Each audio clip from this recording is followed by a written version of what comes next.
Fala, minha nação tricolor, sejam bem-vindos a mais um vídeo aqui no canal Meu Bahia, na manhã dessa terça-feira, pra gente falar sobre o Esporte Clube Bahia. No vídeo de hoje tem muitas notícias pra gente falar, tem Juba na seleção brasileira, tem informação sobre dois reforços do Bahia e informação também sobre a equipe que vai entrar em campo amanhã contra a equipe do Ceará pela Copa do Nordeste. Então eu já conto muito com o teu like no início do vídeo pra você poder ajudar o canal e também o nome do Esporte Clube Bahia. Conto também com a tua participação aqui nos comentários, deixando a tua opinião sobre os assuntos que a gente vai tratar no vídeo de hoje. Não se esquece de se inscrever no nosso canal para você poder nos ajudar a chegar a 20 mil inscritos e você, torcedor, não perder nenhum conteúdo por aqui. Meu nome é José Victor, para quem ainda não me conhece, eu sou produtor de conteúdo aqui do Meu Bahia e também estudante de jornalismo, e vamos começar esse vídeo para a gente não perder tempo falando justamente sobre o jogo de amanhã contra a equipe do Ceará. O Bahia vai entrar em campo pela Copa do Nordeste, é semifinal, vale vaga na decisão da Lampions, e a gente já conhece o árbitro da partida de amanhã, o Afro, assim que é o nome dele, tá? É Afro, é o árbitro do jogo de amanhã. Ele apitou os últimos dois jogos entre Bahia e Ceará,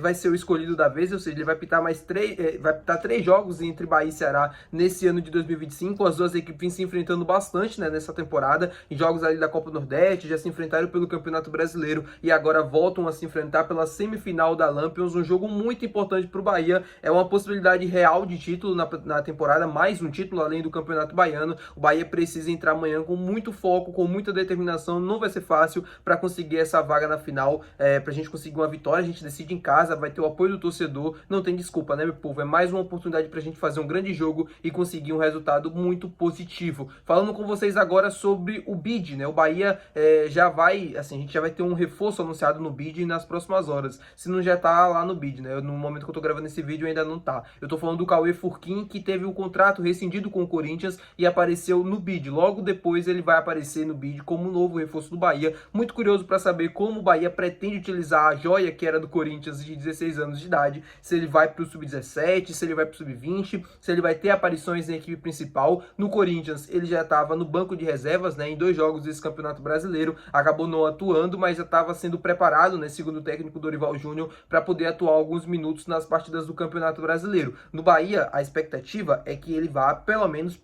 assim, nesse momento, né, nesse início, até a adaptação dele para o sub-17, para o sub-20, ele faça alguns jogos por lá para depois ir para o time principal. É um jogador que não vem, na minha opinião, para ser, nesse momento, experimentado logo no time principal, nesses primeiros meses. Ele precisa de um tempo ainda de adaptação, ele precisa entender aquilo que o Rogério quer dele, ele precisa entender primeiro aquilo, como o Bahia joga, a estrutura do clube, para depois ele ser lançado para o time principal. É um garoto de 16 anos de idade, então, por mais que ele seja uma promessa, e aí o Bahia pagou 14 milhões e o torcedor cria uma expectativa muito grande, até pela polêmica que se criou, né, a saída dele do Corinthians para a vinda dele aqui no Bahia. Só que o torcedor precisa entender uma coisa, ele só tem 16 anos, precisa de calma, precisa de paciência para acabar não queimando um jogador muito talentoso. Também não é porque ele tem 16 anos que ele não tem que jogar no principal, né, não é porque ele tem que esperar fazer 18 e tal, não é dessa forma. Só que o Bahia precisa lapidar o jogador, né, o torcedor precisa ter calma, esperar o tempo certo para que ele consiga não sentir tanto a pressão que é vestir a camisa do Bahia. A gente sabe que é uma pressão muito grande ele chegar no profissional, achar que ele é a solução de tudo. Não é bem assim. Falando com vocês agora sobre 2 reforços, né, que a gente vai comentar no vídeo de hoje, sobre Santiago Mingo e sobre Eric Puga,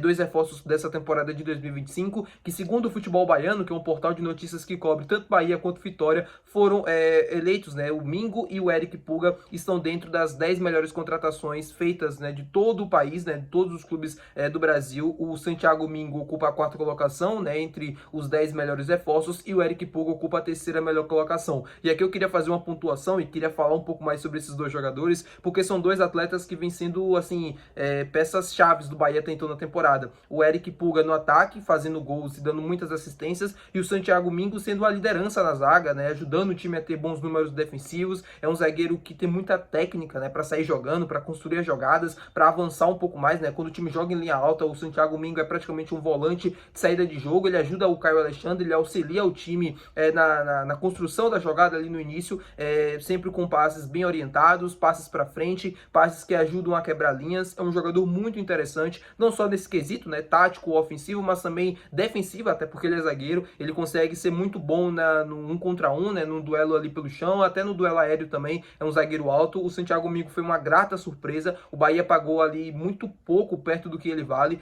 não é à toa que tem times da Europa, né, o Feyenoord e também o Real Betis da Espanha interessados, porque ele tem muito futuro, tem passagens pela divisão de base do Barcelona, né, por La Masia, como se chama as divisões de base do Barça, acabou não ficando muito tempo por lá, ele foi revelado pelo Boca, depois foi para a equipe do Barcelona, depois voltou para a Argentina, ele estava atuando no Defensa e Justiça quando o Bahia o contratou, já tinha outros clubes brasileiros também interessados nos seus serviços, e ele optou por vir para o Bahia. Então, muito feliz com isso, que ele possa continuar evoluindo. O Eric Puga da mesma forma, né, um jogador que a gente já conhecia aqui do futebol brasileiro, com passagens ali por algumas equipes do Ceará, sempre ganhando destaque, mas ainda em equipes menores, até que ele chegou no Ceará, conseguiu ser artilheiro da Série B e agora brilha com a camisa do Bahia. Muito merecido esse reconhecimento do jornal Futebol Baiano, né, que elegeu eles aí entre as 10 melhores contratações feitas nessa temporada do futebol brasileiro. E falando sobre um outro tema que tá bem assim, repercutindo bastante, né, ainda mais depois dos bastidores que o Bahia soltou no jogo contra o Corinthians, o Luciano Juba e o Jean Lucas brincando com o Juba, falando, olha, ele é seleção brasileira, a Setinha tá lá pra cima.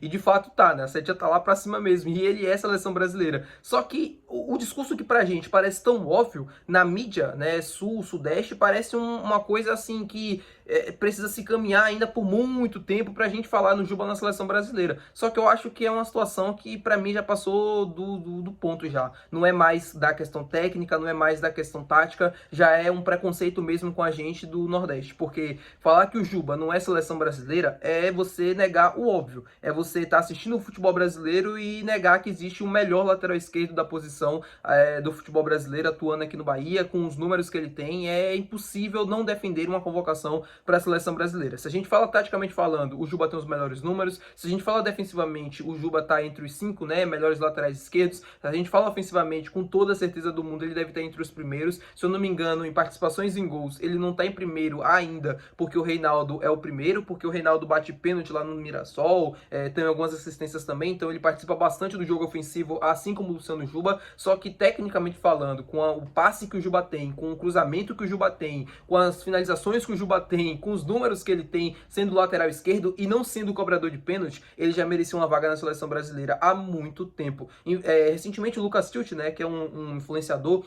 de futebol, ele falou sobre isso também. Ele disse que o Juba é seleção brasileira e de fato ele é. Os números ele tem, a qualidade ele tem, a vontade ele tem, só não sei o que falta para o Carlo Ancelotti convocar ele agora no dia 25 de agosto, que se eu não me engano é quando sai a próxima convocação da seleção brasileira. Eu vi que teve outros nomes, né, do futebol brasileiro que estão nessa lista, o Caio Jorge, o Neymar voltou para a lista do Ancelotti, tem o Paulo Henrique, né, se eu não me engano, do Vasco, que é lateral direito, tem outros nomes aqui do futebol brasileiro que também estão jogando muito. O Caio Jorge é um dos artilheiros do Campeonato Brasileiro, o Neymar agora ganhando sequência no Santos, apesar da derrota de 6-0 para o Vasco, mas acho que ele é um dos menos culpados pela situação atual do Santos.